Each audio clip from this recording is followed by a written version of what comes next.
पदमपुर नाम के एक छोटे से गांव में रिंकू नाम का एक आदमी रहता था। उसके पास कोई काम नहीं था। वह इतना गरीब था कि वह केवल 2 वक्त का खाना ही जुटा पाता था। रिंकू, पता नहीं कब मुझे काम मिलेगा। रिंकू की पत्नी, आप जानते हैं अब तो मंदिर में खाना भी मिलना बंद हो रहा है, हम कहाँ से खाएंगे। रिंकू, क्या ये तो बहुत ही बुरी बात है, ऐसा नहीं होना चाहिए। रिंकू की पत्नी, हाँ, कल ही पुजारी जी कह रहे थे अब से खाना मंदिर में बिल्कुल नहीं मिलेगा। रिंकू, तब तो हमें बड़ी तकलीफ हो जाएगी। रिंकू के 2 बच्चे थे। वे दोनों मंदिर में ही खाना खाया करते थे।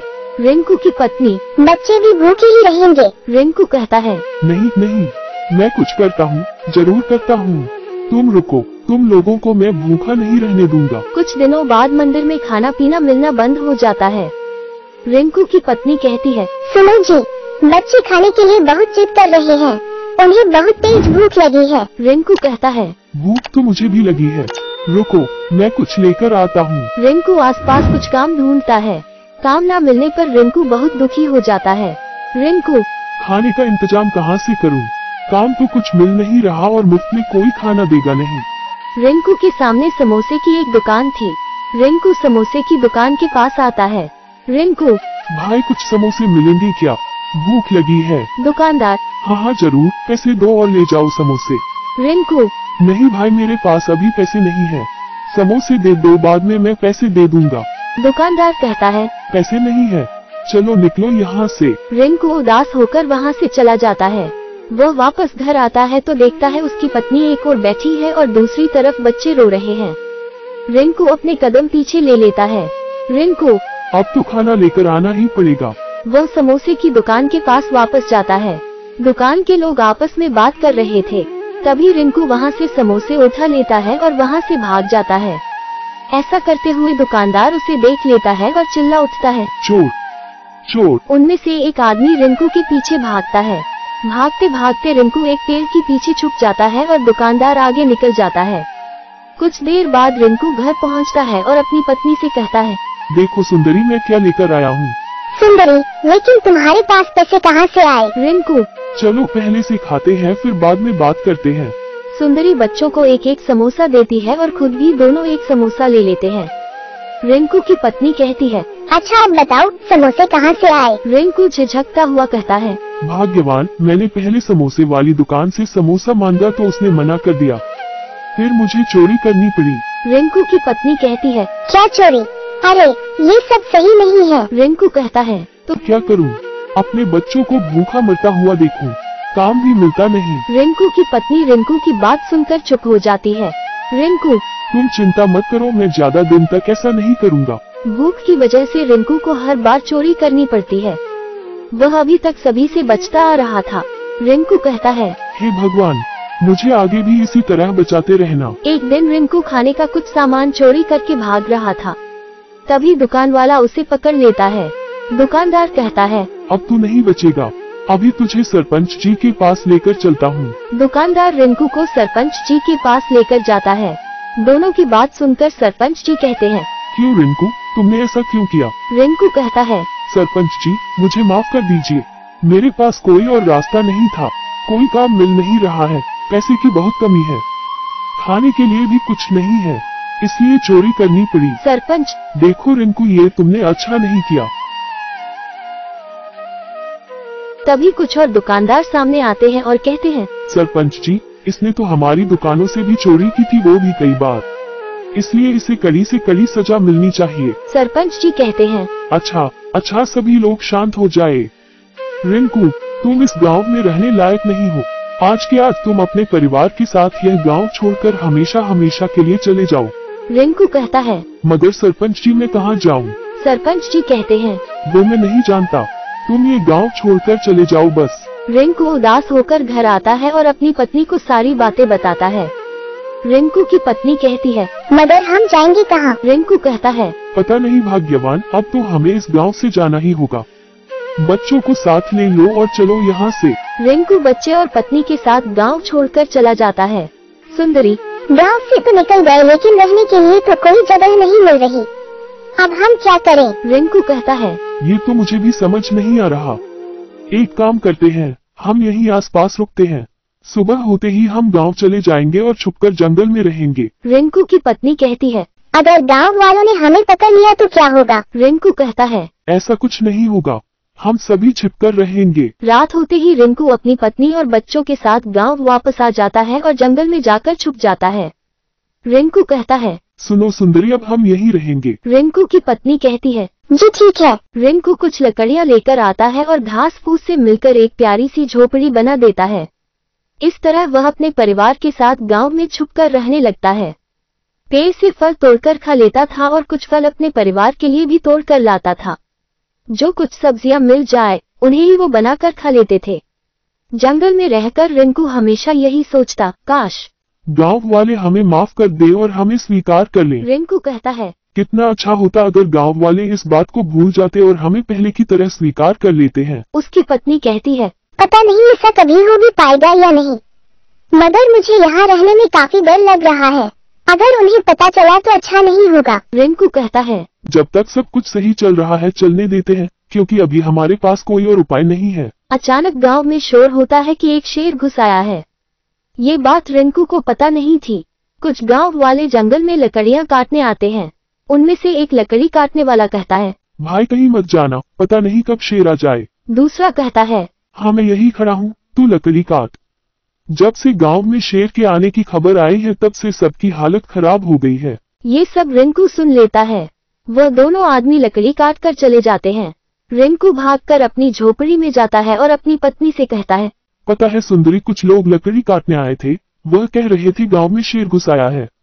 अगर यहाँ आ गया तो हम क्या करेंगे? रिंकू की पत्नी कहती है। फिर तो हमें भी सतर्क रहना चाहिए। रात के वक्त रिंकू अपनी झोपड़ी की रखवाली करने लगता है। एक रात रिंकू को अचानक पैरों की आवाज सुनाई देती है।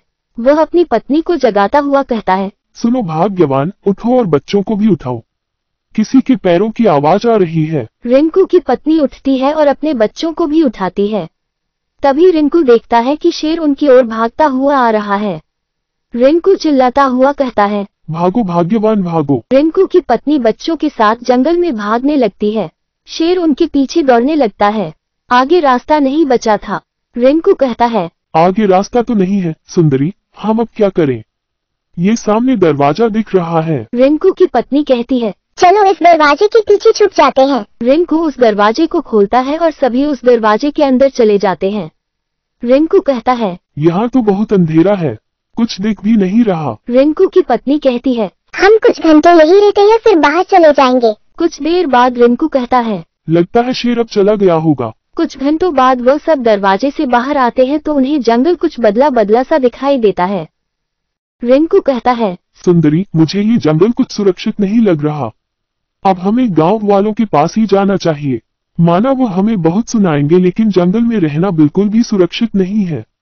गांव चलकर पूछेंगे शेर गया कि नहीं। रिंकू की पत्नी कहती है। जी ठीक है चलिए। वह सभी मिलकर गांव की ओर बढ़ना शुरू करते हैं।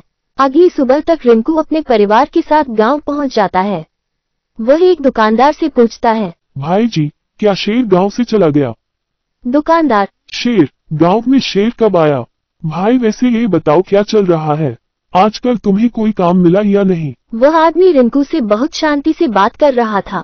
रिंकू मन ही मन सोचता है। यह मुझे कुछ नहीं कह रहा, लगता है गांव वालों ने हमें माफ कर दिया। इतने में दुकानदार कहता है। क्या हुआ भाई, इतना शांत क्यों खड़े हो? कुछ बोलो तो सही। रिंकू कहता है। क्या आप लोगों ने हमें माफ कर दिया? दुकानदार कहता है। माफ?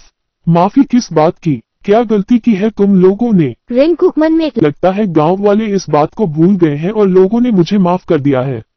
चलो अच्छा ही है, क्या उस बात को याद दिलाना, छोड़ो इस बात को। वह खुशी खुशी गांव में रहने लगते हैं। कोई भी उसे कुछ नहीं कहता।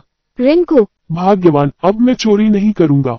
सुना है सेठ जी एक काम करने वाले को ढूंढ रहे हैं, वही जाकर काम करते हैं। 2 वक्त का भोजन तो मिल ही जाएगा।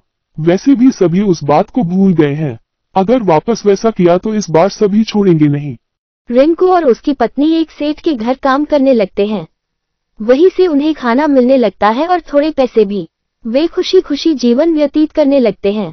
रिंकू की पत्नी कहती है। सुनिए, सेठ जी ने कहा है जंगल से लकड़ियां काट कर लाना है। रिंकू कहता है। ठीक है चलो। वह दोनों जंगल की ओर निकल जाते हैं। तभी बच्चे भी साथ जाने की जिद करने लगते हैं। सभी लोग जंगल की तरफ बढ़ने लगते हैं। तभी अचानक एक जंगली जानवर उनका पीछा करने लगता है। रिंकू कहता है, सुंदरी जल्दी यहाँ से भागो। भागते भागते वह वापस उसी दरवाजे के पास आ जाते हैं। रिंकू, चलो भाग्यवान इसी के अंदर छुप जाते हैं। वह सब उस दरवाजे के अंदर दोबारा से चले जाते हैं और कुछ घंटों बाद उसमें से बाहर निकलते हैं। रिंकू, चलो भाग्यवान वापस गांव चलते हैं। जब वह गांव वापस आते हैं तो उन्हें देख लोग शोर मचाने लगते हैं। एक व्यक्ति कहता है, तुम लोग गांव में वापस कैसे आए? पता नहीं सरपंच जी ने तुम्हें गांव से बाहर कर दिया था। रिंकू कहता है, मगर आप लोगों ने तो हमें माफ कर दिया था। वह व्यक्ति कहता है, कब? हमने तुम्हें कब माफ कर दिया था? जल्दी से जल्दी इस गांव को छोड़कर चले जाओ वरना सरपंच जी को बता दूंगा। उन्हें वापस गांव से बाहर कर दिया जाता है। रिंकू कहता है, ये सब क्या चल रहा है? अभी तो सब कुछ ठीक चल रहा था, अचानक इन्हें क्या हो गया भाई? रात के वक्त वापस वो सब गांव आ जाते हैं और उसी जंगल में बनी हुई झोपड़ी में रहने लगते हैं। रिंकू कहता है, हमें फिर से यही रहना होगा। पता नहीं गांव वालों को क्या हो गया है, कभी वह हमें माफ कर देते हैं, कभी भगा देते हैं। तभी उन्हें ऋषि के मंत्र पढ़ने की आवाज सुनाई देती है। वह सब ऋषि के पास जाते हैं और वहां ऋषि को सारी बातें बताते हैं। ऋषि कहता है, अच्छा तो तुम लोग उस दरवाजे के अंदर गए थे। मैंने उस जादुई दरवाजे को अपनी शक्तियों से बनाया था। मुझे किसी चीज की परीक्षा करनी थी इसलिए मैंने उसे बनाया था। मुझे नहीं पता था उसके अंदर कोई चला भी जाएगा। रिंकू कहता है, बाबा हम कुछ नहीं समझ पाए। ऋषि कहता है, जैसा मन लेकर तुम उस दरवाजे के पीछे जाओगे वह तुम्हारे लिए वैसे ही दुनिया बना देगा। बताओ जंगल में अक्सर तुम क्या सोचा करते थे? रिंकू कहता है, हम लोग तो यही सोचा करते थे कि गांव वाले हमें माफ कर दे और हमें पहले की तरह रहने दें। ऋषि कहता है, अच्छा तो उस जादुई दरवाजे ने तुम्हारे लिए वैसी ही दुनिया बना दी थी। जब तुम दोबारा उस दरवाजे के पीछे गए तो तुम वापस उस असल दुनिया में आ गए।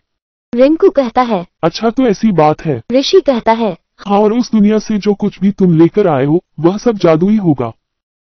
रिंकू कहता है, बाबा हम लोग तो लकड़ियां काटने आए थे इसलिए हम वहां से कुल्हाड़ी लेकर आए थे। ऋषि कहता है, अच्छा फिर तो ये जादुई कुल्हाड़ी है। रिंकू पूछता है, बाबा इस कुल्हाड़ी की जादुई शक्ति क्या है? ऋषि कहता है, ये जादुई कुल्हाड़ी लकड़ियों को जल्दी से जल्दी काट देगी, वह भी खुद से। तुम्हें इसमें बल लगाने की भी जरूरत नहीं पड़ेगी। ये सुनकर रिंकू अपने परिवार के साथ वहां से चला जाता है। रिंकू कहता है, सुनो भाग्यवान अब क्या किया जाए? तभी गांव के कुछ लोग रिंकू के परिवार को जंगल में देख लेते हैं और उन्हें लेकर गांव आते हैं। सभी लोग रिंकू को खरी खोटी सुनाते हैं। सरपंच जी कहते हैं, ये तुमने अच्छा नहीं किया। जब मैंने तुम्हें गांव से निकाल ही दिया तो तुम वापस क्यों आए? तभी रिंकू सोचता है कि क्यों न इस जादुई कुल्हाड़ी का इस्तेमाल किया जाए। रिंकू, कृपया शांत हो जाए। आप लोग हमें इस गांव में रहने दीजिए और मुझे माफ कर दीजिए। मैं अपनी गलती का प्रायश्चित करना चाहता हूं और इसके लिए मैं गांव के सभी लोगों के लिए मुफ्त में काम करने के लिए तैयार हूं। सरपंच जी कहते हैं, कौन सा काम करोगे? रिंकू, लकड़ी काटने का जो भी काम है वह मुझे दे दीजिए। मैं जल्दी से जल्दी आपके घर पहुंचा दूंगा, वो भी मुफ्त में। वो सभी रिंकू की बात मान लेते हैं और लकड़ी काटने का काम उसे दे देते हैं। जादुई कुल्हाड़ी की मदद से रिंकू फटाफट लकड़ियों को काटकर गांव वालों के घर पहुंचा देता है। रिंकू का काम देख सभी लोग उसे माफ कर देते हैं। इसके बाद यही रिंकू का काम बन जाता है। अब सभी लोग पैसे देकर उससे लकड़ियां कटवाने लगते हैं। रिंकू हमेशा के लिए चोरी करना छोड़ देता है और इसी काम के सहारे पैसे कमाने लगता है।